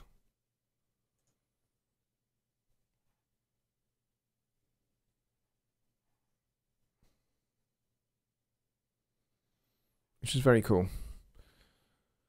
Mika says, yeah, I never sleep a connected computer, no sleep timers. It has messed with my manual sleep mode after everything is turned off or disconnected. Never had any issues before until 4.6. Yeah, I have to say, I've not heard of that happening. You are the first person I have heard reporting that issue. So you're probably going to have to go into your OS settings and see if you can fix that one.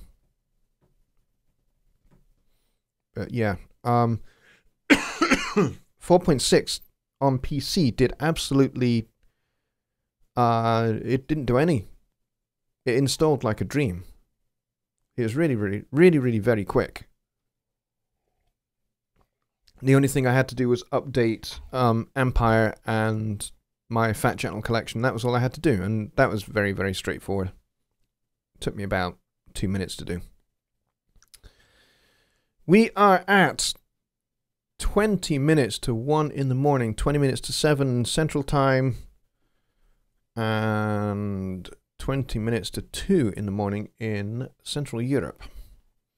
So I hope everybody is enjoying the show so far. Any more questions? Ken says, I check for updates weekly on software and recently updated Play. Okay, and that might have something to do with it. Possibly. I don't know. I don't use Mac. I've used a Mac once. And that's because a PC that currently resides over there died on me in the middle of a project, and I needed to finish the project. Well, actually needed to start the project all over again from scratch. I had to basically do 3 months' work in 3 days. Yep. So that computer went bye-bye, and I borrowed a Mac and had to learn Mac and yeah, and how Mac works on Studio, how Studio One works on Mac. I had to learn all of that. And I had 20 minutes to midday in Australia. Yes, absolutely. And so, yeah, so I had to basically do 3 months' work in 3 days on a Mac that I'd never used before. That was fun. Mika says, it won't wake up. Aside from that, I love 4.6. I'm full SSD now. Mac starts in 15 seconds. Studio One launches in 10. Cool. Yeah, the one thing I have with my PC is it's quite elderly now. It's about 6 years old nearly.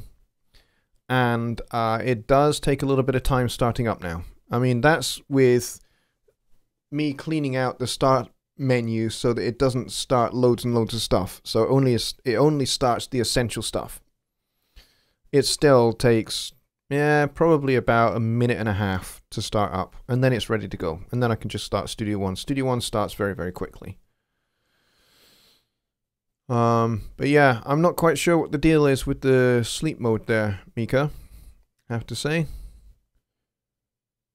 Because see, I fully shut down my computer when I'm done. When I'm done for the day, I fully, like when I finish this show, and I go and make sure that it goes to the Sunday Night Live playlist, which it doesn't do automatically. I have to go and manually do that. But once I've manually done that, and I've checked to make sure that audio on the rendered video is good, then I shut down for the night. And I literally power off the computer and all of my gear in the studio. I know some people like to leave their computers on all the time, 24 hours a day, 7 days a week. I don't do that. I know some people have said, hey, you know, you shorten, every time you power on your computer, you shorten the life of your computer. There's people that say that. But on the other hand, if it's on all the time, it's constantly drawing electricity, which runs up our electricity bill and is also, yeah, not great environmentally. So I don't want to do that. Mike says, the East-West Installation Center will tell you if any software needs to be updated. You don't need to go online to check that. Okay, that's cool. That's good to know. I have been educated. I didn't know that. That's cool.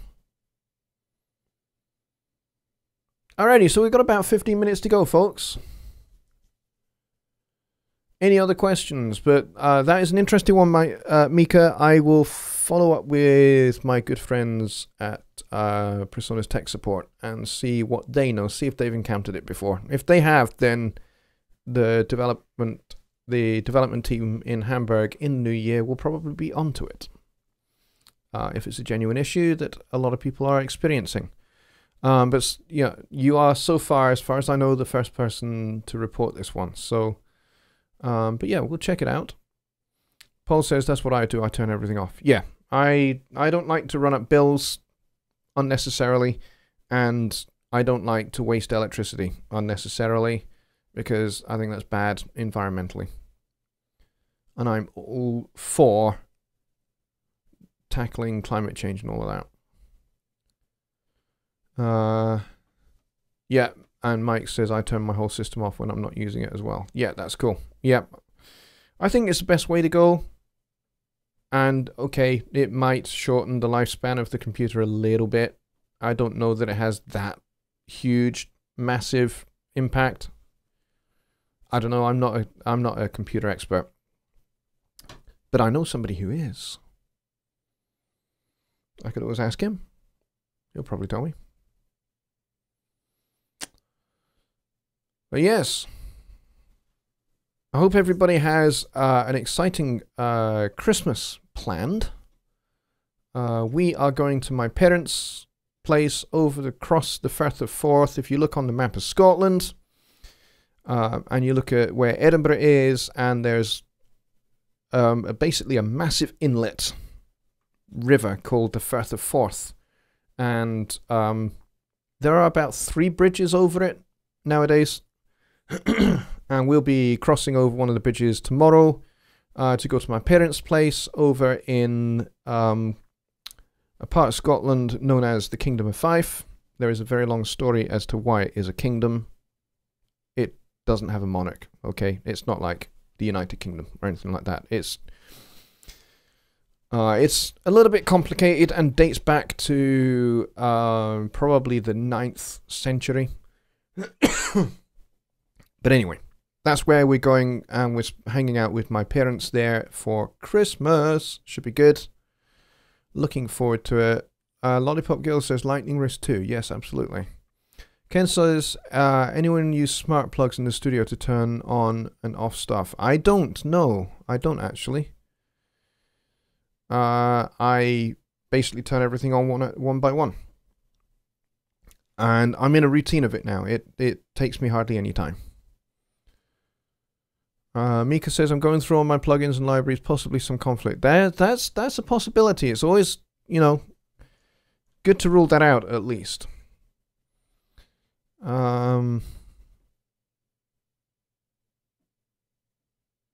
Is that the new miracle solution for lightning strikes? I don't know.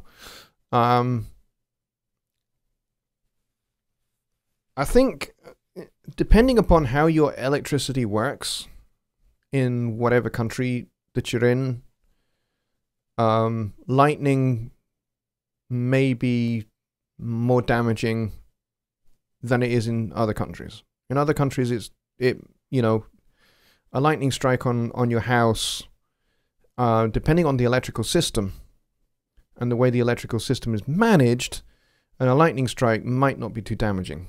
But for some, it might totally fritz everything. You know, for such things, a lot of people have power conditioners. I don't have a power conditioner. I know a lot of people recommend them. I don't have one.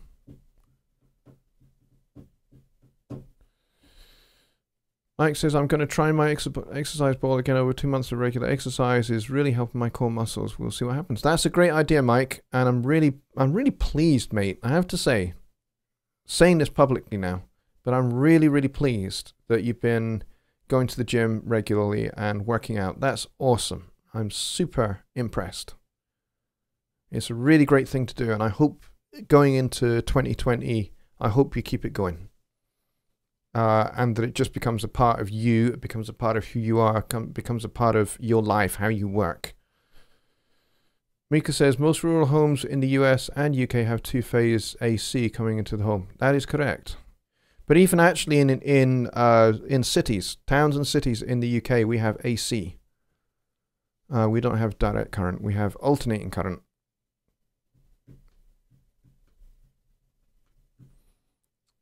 So, yeah, that's what we have in the UK. In pretty much every home. Whether that be rural or urban.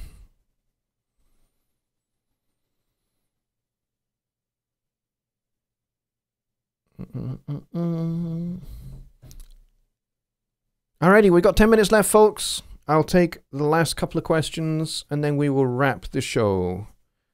Aiming to finish at exactly 7 p.m. Central Time. Martin says, computers run on micro voltage, so it's just prudent not to leave the digital machine at risk. Even a minor power surge can have devastating consequences. Yep. I mean, I have my computer connected to surge protectors. And the surge protectors are designed to self-destruct. So, that's easy enough. Mike says it's not easy to maintain, but I've lost 21 pounds. Awesome! 21 pounds is very cool.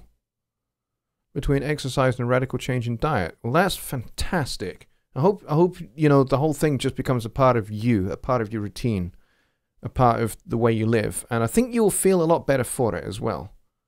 You know, not just physically, but I think in a whole bunch of other ways as well. So I think that'll be very cool. Man, this hat is itchy. I'm amazed I have worn it for nearly 2 hours. It is so itchy, it's ridiculous.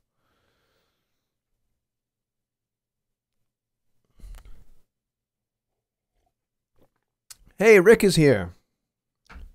Rick Grant just popped in to say hi. I seldom get to attend many of JL's live streams. Love the hat. Rick, so good to see you. I'm glad you're here. Even if you are just dropping by. That's awesome. And yes, this is my son's hat. He said I could wear it for the show. It's my Christmas special show. So we talked a bit about our favorite Christmas songs and why they're our favorite Christmas songs. We also talked about songs that we really don't like and why we don't like those. So feel free, Rick, whilst you're here, to pop in into the chat what you think there. Mika says, I'm saying that three-phase AC provides more balanced duty cycle. Square wave alternating current. I have an AC rectifier for my studio to align the phase of the AC in the studio. Cool. Yes, Wood Beast. It is very itchy. But I've managed to resist while still wearing it for the whole show. Ken says, want to take an opportunity to wish everyone a happy holiday and a Merry Christmas. Hope to make the live stream tomorrow, but we'll definitely miss Christmas Eve and Christmas Day. Well, absolutely. I mean, I am not at this point planning on doing either a Christmas Eve or a Christmas Day show. That is probably unlikely to happen, but I did say we'd finish off the show with discussing when the next show is going to be. And it's probably going to be on January the 5th.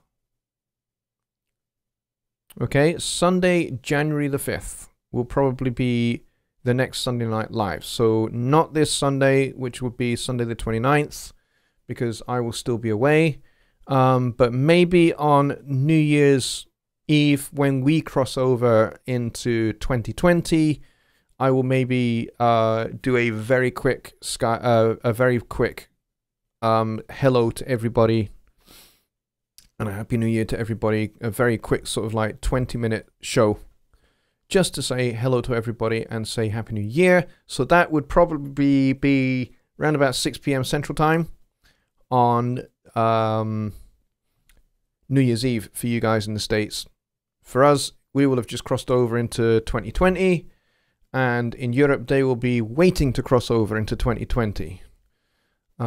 So yes, so that's kind of what I'm thinking at the moment, but we'll see. I don't know. It may be later on in into the morning for us. So it may well be that I'll do it after 7 p.m. On New Year's Eve for you guys in the States, 7 p.m. Central Time. Maybe 7 or 8 p.m. Haven't decided yet, but I will figure that out a little bit closer to the time. I'll talk to my wife and my family and see what they're happy to let me do. So it may well be 7 or 8 p.m. Central Time on Tuesday next week that I'll do a quick 20-minute show. So that will be on New Year's Eve for you guys, which we call Hofmanay here in Scotland. Let's see. I've missed a few things here. Paul says, happy holidays, Johnny and everyone. Thank you. Woodby says, Vince Vance and the Valiants. All I Want for Christmas. Great tune. Yes, excellent choice. Mika says, I have to have 3-phase AC pulled to my house for the solar cell system we have. Oh, cool. You have a solar cell. I like that.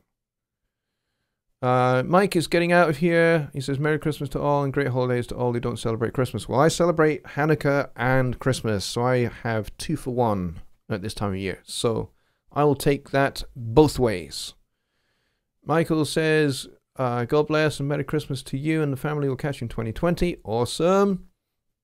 Whoopi says, not the Mariah Carey song. Yeah, I'm not a big fan of that one either. Ken says, it's not my wife. I'm talking about Alexa. When you say her name, everyone who has one thinks you're talking to her. Yeah, I know. That's arrogant though, isn't it? Don't you think? Mika says, happy holidays to all herein. Much love. Thank you. Jonny Lipsham Studios. All the best to you. Many cheers. And to you too. Lollipop says, may all your holidays be blessed with love and laughter. Night all. James Geo says, Merry Christmas, Happy Holidays, Happy New Year to Johnny and Cyber Family. Good night. Yes, well, I think we will wrap it there, folks. We are down to about 17 people now, and we are coming up on 1 a.m. here in Scotland. Thank you very, very much to everybody for coming in tonight. I really appreciate it. I know it's close to Christmas, and I know that you guys have got lots to do to prepare for the holidays and all of that, so I really appreciate you all being here. Thank you very much for the donations. I appreciate those very much as well. Very kind, very generous. And I will see you guys all hopefully on New Year's Eve.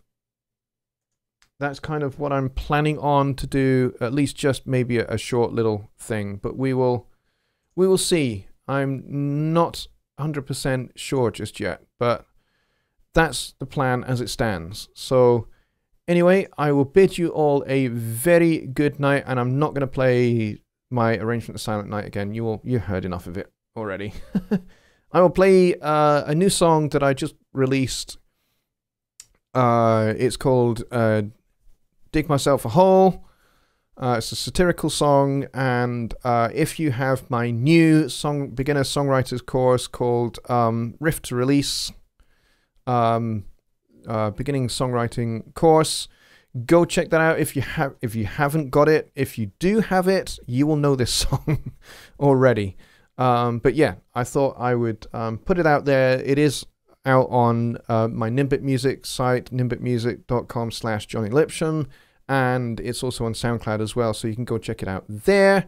But absolutely, please do, if you haven't already, go to my website and hit the red Get My Course Now button, and you will get onto my email list, but you'll also get a brand new set of multitracks to mix, and you will also get my brand new Compression 1.0 course absolutely for free. So if you are not signed up to that, go get yourself signed on to that. That would be really cool, and I would really appreciate it. I'm just a hair short of 50 members of my VIP email list. And of course, when you sign up, you also not only get the course and the multitrack files, you also get access to my brand new forum as well. So go and get yourself signed up for that, and go and check out the 2 brand new courses that I released this month as well.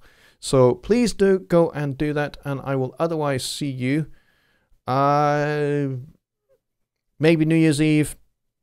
I'll let you all know. I'll put up a post here on my YouTube channel in the community section, and I'll send out a Facebook message to folks as well. So yeah, otherwise, see you then. Good night, everybody.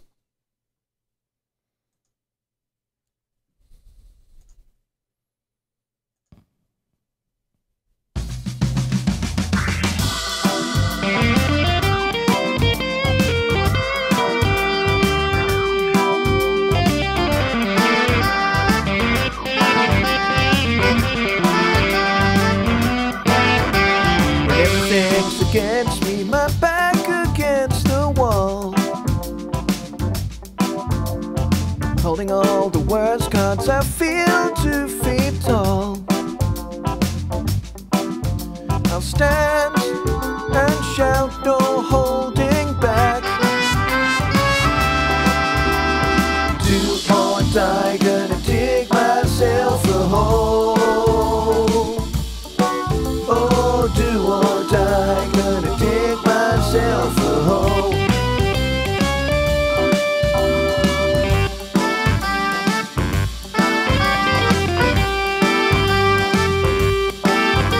Now I'm hanging tough, and I'm never falling back. When defense fails, I'm going on the attack. I stand and shout, no holding back. Do or die, gonna dig myself a hole. Oh, do or die, gonna dig myself a hole.